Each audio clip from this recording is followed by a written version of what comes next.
सर्व श्रोत्यांना आदरपूर्वक नमस्कार. कालच्या भागात आपण पाहिले की भीष्म पर्वाचा अंत झाला. धर्मराजा राजगादीवर बसला आणि त्यानंतर श्रीकृष्ण पुन्हा द्वारकेमध्ये परत आले. त्यानंतर राजा परीक्षिताची जन्मकथा आजच्या भागात आपण पाहणार आहोत. उत्तरेने मुलाला जन्म दिला आणि जन्म दिल्यानंतर तो मुलगा चहूकडे पाहू लागला. आईच्या उदरातच त्याने चतुर्भुज पुरुषाचे दर्शन घेतले होते, त्याबद्दल विचारणा तो करू लागला. परीक्षित फारच भाग्यवान होता, कारण आईच्या गर्भातच त्याला भगवंताचे दर्शन झाले होते आणि याच कारणाने तो उत्तम श्रोता बनला.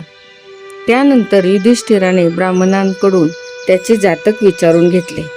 ब्राह्मण म्हणाले, तसे सर्व ग्रह ठीक आहे, पण मृत्यूस्थानी मात्र गडबड आहे. त्याचा मृत्यू सर्पदंशाने होईल. हे ऐकून युधिष्ठिराला अतिशय दुःख झाले. त्याला वाटले, माझा वंशज सर्पदंशाने मरावा हे काही ठीक नव्हे.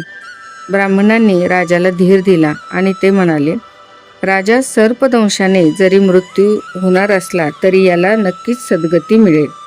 त्याचे इतर सर्व ग्रहमान हे अत्यंत शुभ आहे आणि ते सर्व पाहून असे वाटते की या जीवाचा हा शेवटचाच जन्म आहे.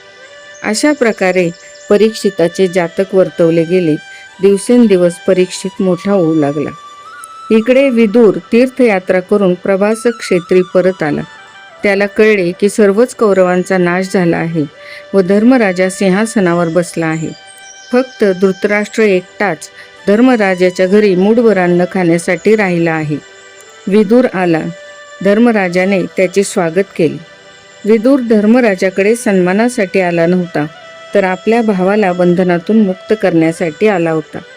विदुराने 36 वर्ष तीर्थयात्रा केली होती आणि संत तीर्थांना पवित्र करत असतात, त्याच कोटीमधील विदुर देखील एक होता.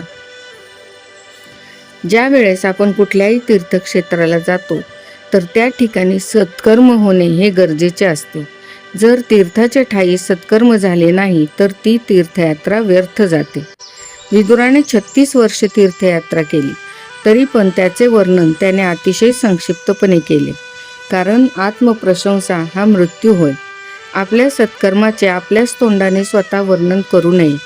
विदुराने 36 वर्ष यात्रा केली, पण आपल्या तीर्थयात्रेचे 36 शब्दातच वर्णन केले. आजकाल लोक एखाद्या तीर्थाला जाऊन आले तर मोठ्या आढ्यतेने त्याचे वर्णन अगदी रंगवून सर्वांना सांगत असतात. आपल्या हाताने झालेले पुण्यकर्म आपण विसरून जायला हवे, पाप मात्र कायम स्मरणात ठेवायला हवे, कारण सुखी होण्याचा हा एकमेव मार्ग आहे. पण माणूस पुण्याचे स्मरण ठेवतो आणि पाप मात्र विसरून जातो. तारुण्यात जो पुष्कळ पापे करतो त्याला म्हातारपणी झोप येत नसते. मध्यरात्री विदुर धृतराष्ट्राजवळ गेला आणि त्याने धृतराष्ट्रास विचारले की आपल्याला झोप येत नाही का? ज्या भीमाला तुम्ही विषाचे लाडू खाऊ घातले त्याच्याच घरात तुम्ही साखरेचे लाडू खात आहात. तुमचा धिक्कार असो. पांडवांना तुम्ही दुःख दिले.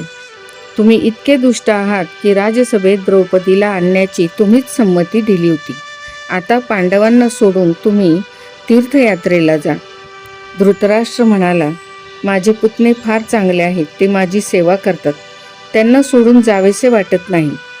त्यावर विदुर धृतराष्ट्रास म्हणाला, तुम्हाला आत्ता जावेसे वाटत नाही, आत्ता पुतणे आवडत आहेत, परंतु तुम्हाला आठवते का, याच पांडवांना मारण्यासाठी तुम्ही किती प्रयत्न केले होते. भीमाला विषाचे लाडू खायला घातले, लाक्षागृहाला आग लावली होती. हा धर्मराज म्हणजे साक्षात धर्माची मूर्ती आहे, म्हणून तुमच्या उपकाराची फेड तो अपकाराने करत आहे. मला तर वाटते की काही दिवसातच पांडव प्रयाण करतील, तुम्हाला सिंहासनावर बसवतील. तुम्ही आता मोह सोडा. तुमच्या शिरावर काळ चक्रा मारत आहे आणि तुमच्या तोंडावर आता मृत्यूकळा देखील दिसू लागलेली आहे.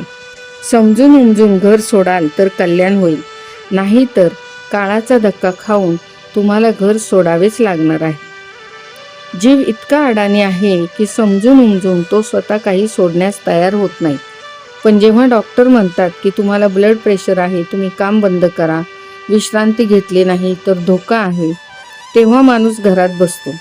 या रीतीने डॉक्टरच्या सांगण्यावरून कामधंदा सोडायला तयार असतो.